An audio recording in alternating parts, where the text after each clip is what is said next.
Hello all మిత్రులందరికీ నమస్కారం. Welcome to our channel మన కథలు. సృజన త్రుళ్ళిపడింది. వివేక్ మాటలు వినగానే ఒళ్ళంతా ముచ్చెమటలు పట్టాయి. ఆఫీస్ పని అవ్వగానే ఒక్క నిమిషం కూడా అక్కడ ఉండబుద్ధి కాలేదు. హ్యాండ్ బ్యాగ్ని భుజాన వేసుకొని హడావిడిగా బయటపడింది. అసలు తన గురించి ఏమనుకుంటున్నాడు? కలిసి పనిచేస్తున్నంత మాత్రాన ప్రపోజ్ చేసేయడమేనా? అలా చెప్పే ముందు నేనేంటి, నా మనసేమిటి అని కొద్దిగైనా ఆలోచించాలి కదా.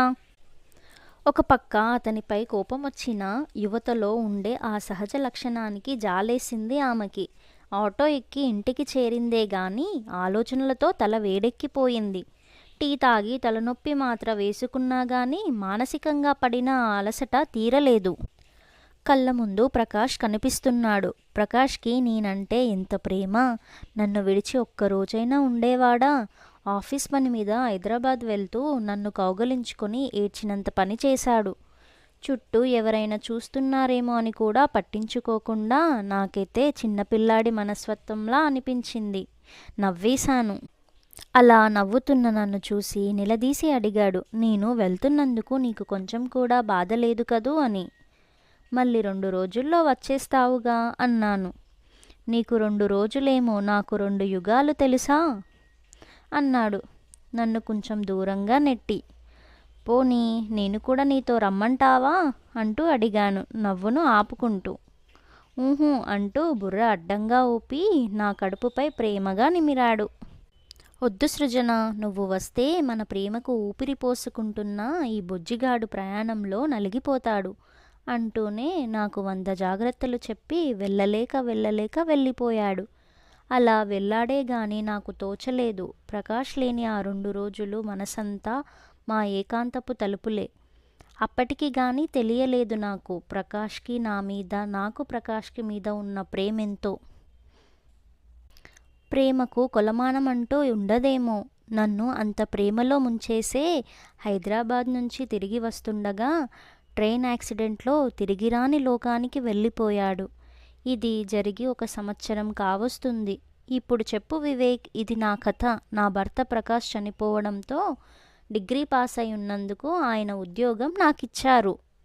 ఈ ఆఫీస్కి నువ్వు కొత్తగా వచ్చి నెల్లాళ్ళైనా కాలేదు, అప్పుడే నాకు ప్రపోజ్ చేయడం గొప్పనుకుంటున్నావా? అసలు పూర్వపు రోజులే నయమేమో.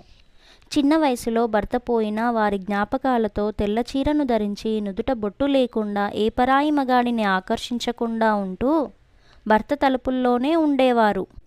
వంట మనిషిగానో, కుట్టు పనులు నేర్చుకొని బట్టలు కుట్టుకుంటూనో, మరే విధంగానైనా తమ పిల్లల్ని పోషించడానికి పుట్టింటికి అత్తింటికి భారం అవ్వకూడదని ఏ పని చేసుకోవడానికైనా నామూషి పడేవారే కాదు. వితంతువులకు అప్పటి రోజులు పోయి చాలా సంవత్సరాలు అయిపోయింది. రోజులు మారాయి. అంతా చదువుకోవడం వలనే. భర్త పోయినా భార్యలకు ఉద్యోగాలు వస్తున్నాయి. నాకు అలాగే ఆయన చేసే ఉద్యోగం దక్కింది. ఎంత నాగరికత పెరిగితే మాత్రం కలిసి ఉద్యోగం చేస్తున్నంత మాత్రాన కలిసి జీవించాలనే కోరిక మాత్రం నాకు లేదు. సృజన చెప్పడం పూర్తి చేసి వివేక్కి తనపై ప్రేమ తుడిపేయాలనుకుంది. కానీ ఆమె చెప్పింది విన్నాక వివేక్కి ఆమెపై ప్రేమ మరింత పెరిగింది.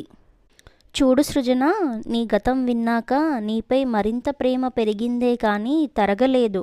ఒక చంటిబిడ్డ తల్లిగా నిన్ను విధి వెక్కిరించినా నీకు తోడై నిలబడాలన్న కోరిక మరింత పెరిగిందే తప్ప తరగలేదు అంటూ ఆదర్శం వల్లిస్తున్న వివేక్ మాటల్ని ఇక చాలించమంటూ గట్టిగా అరిచి ఆపేసింది. సృజన ఆవేశానికి కంగు తిన్నట్టు చూశాడు వివేక్. ఆ వెంటనే తానే కంట్రోల్ చేసుకుంటూ జాలిగా చూసింది అతన్ని. నీకెలా చెప్తే అర్థమవుతుంది వివేక్? ఈ ప్రేమ గురించి చెప్పాలంటే అది ఈ విశ్వంలో అనంతం. షాజహాన్ ముంతాజ్ కోసం తాజ్మహల్ కట్టి తన ప్రేమ నిరూపించుకున్నాడు. వాళ్ళ ప్రేమకు చిహ్నమైన ఆ కట్టడాన్ని ఎందరో సందర్శకులు చూసి ఆహా అని అనుకోకుండా ఉండలేరంటే వారి ప్రేమ ఎంత అనంతమైనదో. మరణం లేనిదే, అర్థం చేసుకో. అలాగే నా భర్త ప్రేమతో నాకిచ్చిన మా ముద్దుల కొడుకు నాకున్నాడు. వాడిలో నా భర్త రక్తం ప్రేమతో నిండిపోయింది. వాడినలా చూస్తుంటే నా భర్త ప్రేమ చూపులే వాడి కళ్ళల్లో ప్రతిబింబిస్తాయి.